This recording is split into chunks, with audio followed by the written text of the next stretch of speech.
Ndi Igbo must actually calm down, build bridges across the Niger, all right, to the west and then to the north.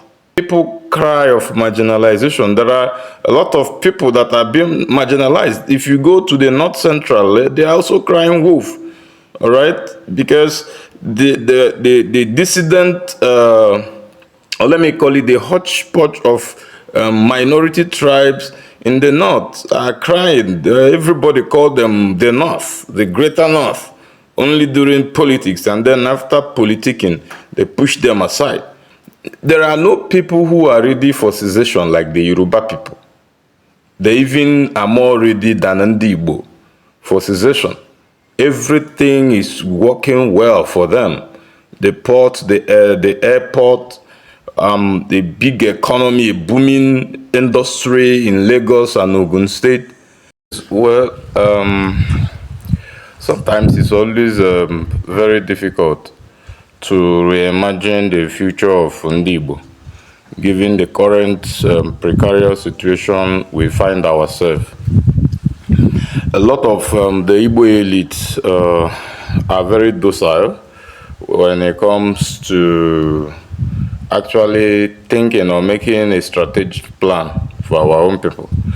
And then the middle class are not helping matters because a majority of the so-called or the supposedly those who are supposed to be in the middle class are majorly part of the secessionist movement.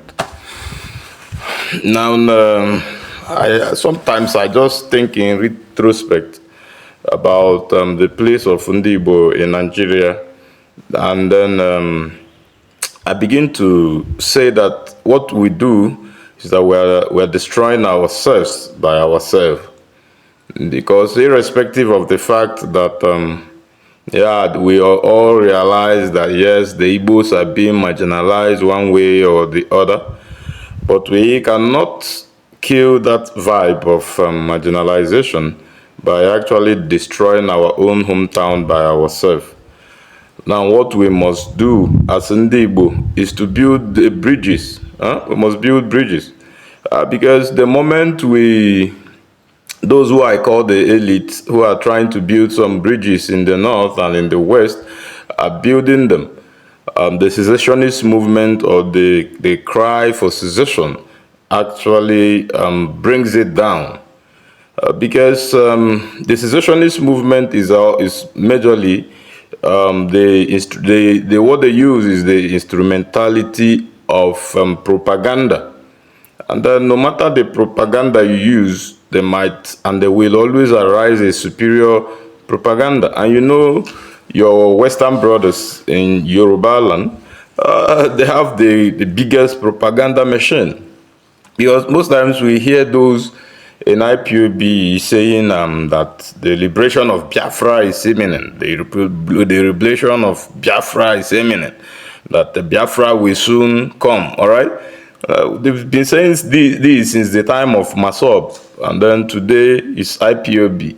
The Biafra has not come, and then you look at Mazenam Dekano now, it's in Sokoto prison.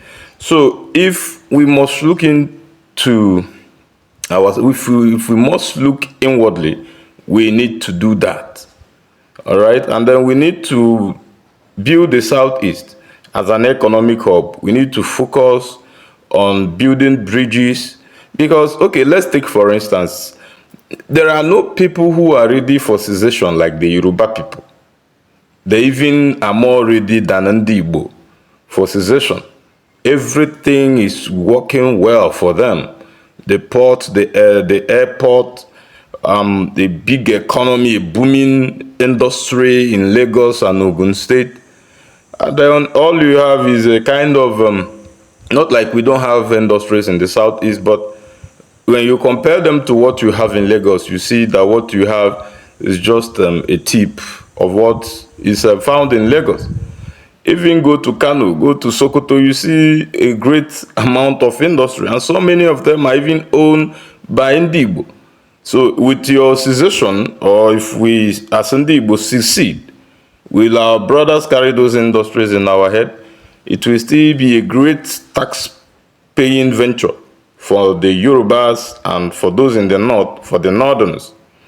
All right, how many of those factories do you in the east are being owned by non-Igbos? Virtually or literally none. All right, or if there is any, I don't know about it. The Yorubas are more ready for secession than even Ndi Igbo.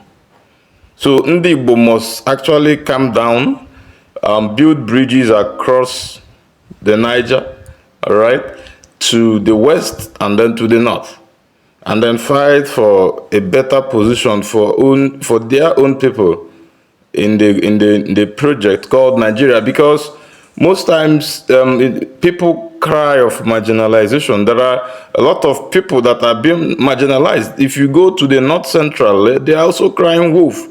All right, because the dissident, or let me call it the hodgepodge of minority tribes in the north are crying. Everybody called them the north, the greater north, only during politics, and then after politicking, they push them aside. So everybody have grievances in this country called Nigeria. And what they try to do is they try to build bridges. All right, that's why a small tribe like the Tiv were able to produce a Senate president from Benue State. Meanwhile, it's something that, when was the last time an Igbo man became Senate president? Or even Speaker of House of Reps? We have to build bridges, because it is through these bridges that you shed off stereotypes. And when you shed them up, the sky can always be your starting point.